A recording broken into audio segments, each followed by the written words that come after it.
You may have heard about automatic enrollment in 401k plans, but now automatic re-enrollment might be on its way. What is it, and what does it mean for your plan? What is auto enrollment in 401k plans? Now, automatic enrollment with Secure 2.0, new plans that started after December 2023 have to have automatic enrollment and auto escalation. All right. It's mandatory for employers to have it. What is auto re-enrollment? It is a proposed to re-enroll employees who previously opted out every 1 to 3 years. So there's a couple of keywords here. Proposal. Okay, it's a proposal to re-enroll employees who previously opted out. Now, the idea is that, and this obviously has not been decided, which is why it's saying every 1 to 3 years. I think automatically re-enrolling people every 1 year is just going to cause a lot of upsettedness. Okay, 3 years. Okay, you've had some raises. You've had some. Maybe you're not at the same company anymore. Right? How does that work? Re-enrollment if you're not in the same company? Well. Sure. Okay. That's what I mean. You're not going to be subject to re-enrollment because you're not there anymore. The whole concept of re-enrollment, I actually really like. I actually really like this. As TPAs, this means we really need a good relationship with the payroll vendor and a really good relationship with the record keeper. Vendor choice, one of Katherine's most favorite phrases, is going to be even more important, but it would be optional. This is the part I'm not so happy about. It would be optional for plan sponsors, not a requirement. This could be very interesting. What's nice about this one is we have maybe a small group, but we've got a group of people in Congress who understand the importance of how employer-sponsored retirement plans can help reduce the retirement readiness gap, and they're working on coming up with another solution that isn't much more onerous than what we already have.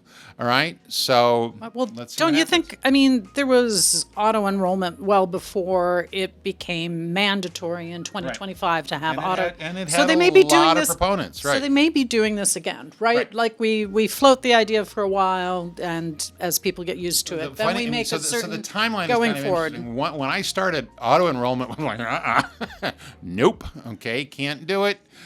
Pretty much. Then they started to come up with ways that would make it okay. Now it's mandatory, and now they're coming up with possible ways to have them re-enroll. Now, who this is going to impact the most? Workers who originally opted out. So if the way I'm reading this, and yes, I'm a compliance geek, if you had yourself set up to be $1 a paycheck, you have not opted out. You are not going to be subject to this. This is the people who have purposely turned the enrollment down to 0.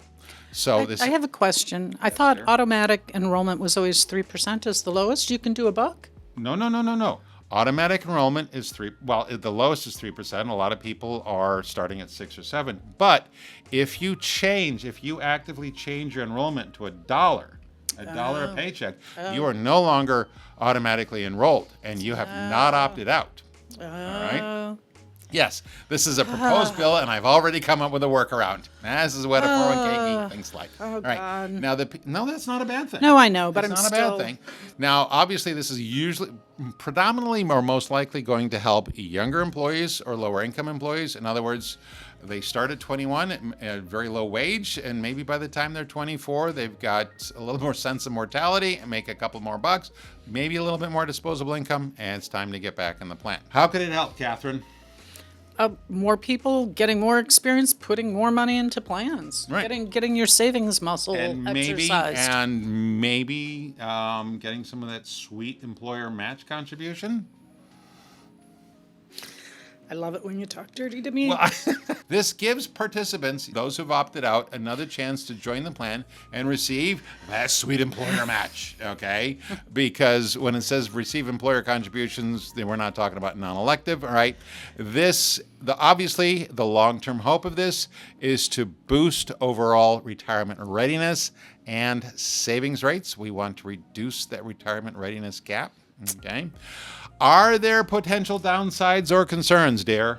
Well, employees might get frustrated by being re-enrolled again, because the first time they said no and they meant it. Yeah, but it's if you do any kind of awareness or education program with your employees and just blame it on the government, you'll be fine. Okay, this is going to add. It's all going to be fine. Well, no, you're going to be all right. Okay, nobody's. Says gonna the man argue who with doesn't run HR. you. Exactly, quite right. Do you want me running HR? No. It does add some complexity to plan administration. Is it just on a 3-year cycle everybody is re-enrolled, or is it 3 years from the last time you opted out? You know, the devil is living in the details. Since it's not mandatory, you can decide on the rules, right? Exactly. Will this change plan design? Well, it could. TPAs and advisors may need to help employers add re-enrollment features. This is if it becomes optional, it's not going to be a blanket thing. We're going to have to go to employers one at a time and see what they wanted to do. It's an opportunity for us to have a nice, friendly, consultative chat with our plan sponsors. Is there anything plan sponsors should do now? Monitor the bill, talk with their TPA, and think of how re-enrollment fits their goals. Absolutely. Pay attention to this. Could this bill become law? If so, when? Well, usually Friday afternoons at 4:30 when the markets are closed. Yeah, that's actually Isn't that? It is really true. Very true. It is really true. Maybe, no, not yet. Maybe in 2 hours. We'll check in 2 hours and see if it's a bill. This bill is obviously in the proposal stage, but it has bipartisan support with the way they are doing the funding for these things. I mean, the calculations.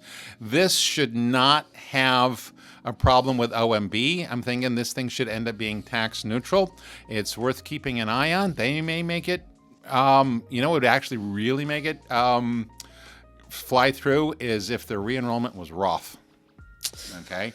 Then it would be tax neutral and reduce the retirement readiness cap. So we'll see. Who knows? Maybe. All right. You guys know what to do. Please like, subscribe, let your friends and neighbors know what's going on. Please tell other people about the podcast. And if you are watching the YouTubes or the podcast and you like something, comment, like, subscribe. We hear about all these people watching it, but it's just kind of like silent in the comments below. So say something already. Actually, find tough topics for Christopher. That's my suggestion. Oh, yeah. And of course, you can call us at sales@hunterbenefits.com. That's what she used to say. All right. You say something a couple of times, and are you re-enrolling me in my bad statements? Yes. Please don't forget to keep those cards and letters coming. Toodaloo.